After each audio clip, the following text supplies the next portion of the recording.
आपण माने देखिथिबे झियो पिला माने हुंतु कि स्त्री लोक माने हुंतु छोट छोट कथारे सेमाने कांदी पकई थांती। छोट छोट कथारे सेमानक आखिरु लुह आसी जाई थाए। हेले से कोन पई कांदी थांती? सतरे कोन तांकु आम कथा एते बाधि थाए? सतरे कोन आमे तांकु एते बाधिला बागिया कथा कहि थाउ जहा द्वारा कि सेमाने कांदी पकई थांती? एहा केते दूर सत? सेमानक कांदरे सत्यता अछि बोली सेमाने सतरे कांदुछंती बोली एहा केते दूर सत्य? आमे कोन जानिछे? आमे जानिने। आमे किंतु बहुत विश्वास भरोसा करि नै थाउ कि आक कांद पछरे बहुत बड़ रहस्य अछि। ये कांदुछंती आम कष्ट को न सही पारी। आमे जो गाली देले से आम गाली को न सही पारी से कांदुछंती। हेले से कांदिबा पछरे कहानी कोन? से कांदिबा पछरे रहस्य कोन? आमे कोन जानिछे? आमे जानि नाहु। हेले जानिबा आजिर एई भिडियो माध्यम रे झियो पिला माने कांदिबा पछरे कोन रहस्य रहिछि, कोन पई झियो पिला माने छोट छोट कथारे कांदी पकई थांती। तो सांग माने आजिर भिडियोटी आपण मानक पई बहुत गुरुत्वपूर्ण हेबो। सेथि पई भिडियोटी को शेष पर्यंत निश्चित भाव में देखिबे। जदि भिडियोटी भलो लागिबो लाइक टे करिवे, चैनल ले नुआ थिले सब्सक्राइब करिदेबे। सांग माने मु विश्वजीत आपण मानकु स्वागत करूछि मोर एक नुआ भिडियो रे। तो चलंतु सांग माने आजिर भिडियोटी आरंभ करिबा। आजिर भिडियोटी हेउछि कथा कथारे कांदी पकाउथिबा महिला माने होइथांती एही बोली जानिले होई जिवे आश्चर्य। आचार्य चाणक्यंक अनुଯାयी महिला माने खूब इमोशनाल होइथांती। तेणु एमितिरे आचार्य चाणक्य कहिछंती जे कथा कथारे चित्कार करुथिबा एवं कांदुथिबा महिला काहाठारु कम होई नथांती। आचार्य चाणक्य कथा कथारे चित्कार करुथिबा महिलांक चरित्र विषय वर्णना करिछंती। तेबे कही रखिबी जे एभली महिलांकु लोके खूब अपशब्द मध्य कही थांती। जदि आपणक घरे मध्य एभली केही महिला अछंती जे कि कथा कथारे चित्कार करुथिबे किंबा कांदी पकाउथिबे तेबे निश्चय जानी रखंतु। प्रथम रे हेउची आचार्य चाणक्यंक अनुଯାयी महिलांक मध्यरे सह्य करिवार क्षमता पुरुष मानक अपेक्षा अधिक रही थाए। तेणु एमितिरे जो स्त्री कथा कथा कांदी पकाए तार जत्न नेबा उचित एवं सम्मान देबा उचित होई थाए। कारण आचार्य चाणक्यंक अनुଯାयी एभली महिला भाग्ୟରେ थिले मिले। एभली महिला माने सच्चा विचारर होई थांती। सांग माने जो महिला माने यदि कथा कथा करे कांदी पकाउछंती, यदि कथा कथा करे आपणक कथा को नहीं डरी जाउछंती, ताहले आपण माने जानी रखंतु आपण माने हेउचंती बहुत बड़ भाग्यमान।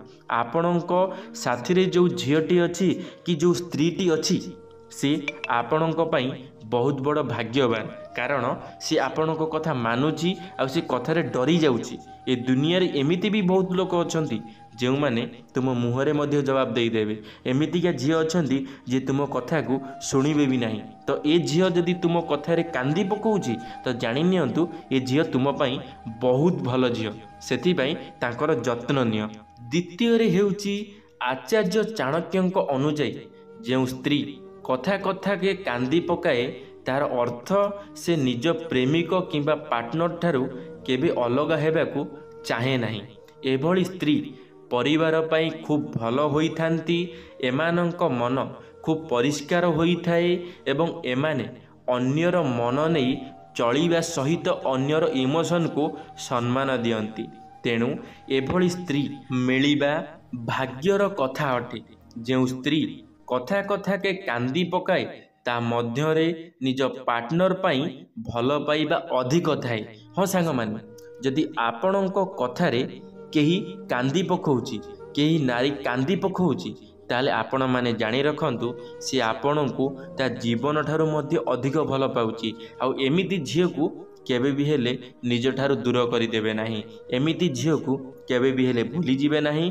कारण एही भली झियो माने तुम भविष्यत रे तुमर बहुत अधिक साथ दे थांती।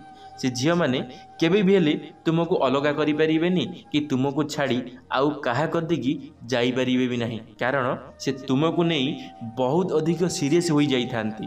ସେଥିପାଇଁ ସେ ତୁମ କଥାରେ କାନ୍ଦି ପକାଇଥାନ୍ତି, ତୁମ କଥାରେ ସେ ଡରି ଯାଇଥାନ୍ତି।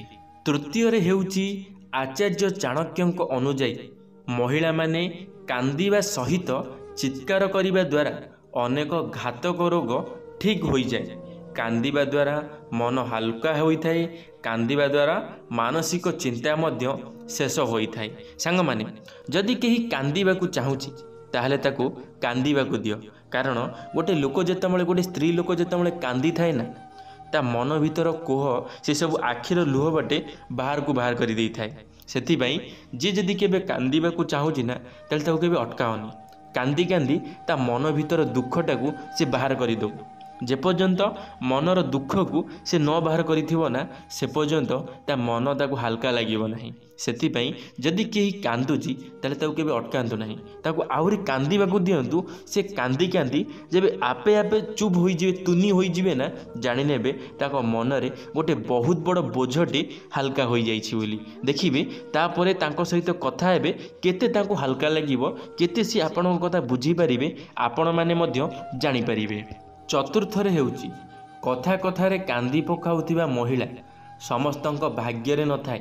ଏମାନଙ୍କ ହୃଦୟ ଅତ୍ୟନ୍ତ ସମ୍ବେଦନଶୀଳ ହୋଇଥାଏ। ଏଭଳି କାନ୍ଦି ପକାଉଥିବା ମହିଳା କେବେ କାହାରି ମନରେ କଷ୍ଟ ଦିଅନ୍ତି ନାହିଁ। ଏମାନେ ନିଜକୁ କଷ୍ଟରେ ରଖି ଅନ୍ୟକୁ ଖୁସି ଦେଇଥାନ୍ତି। ଅଧିକ କାନ୍ଦୁଥିବା ମହିଳା କେବେ ଘାତକ ହୋଇନଥାନ୍ତି। ଏମାନଙ୍କ ମଧ୍ୟରେ ଖୁବ୍ ଦୁଃଖ ଭରି ରହିଥାଏ। ତେଣୁ ଏମିତିରେ ଏଭଳି ସ୍ତ୍ରୀର ମାନ ସମ୍ମାନ ବଢ଼ାଇବା ଆବଶ୍ୟକ। ଏଭଳି ମହିଳାଙ୍କ ହୃଦୟ ଭାଙ୍ଗିବା ମଧ୍ୟ ପାପ ସମାନ ହୋଇଥାଏ।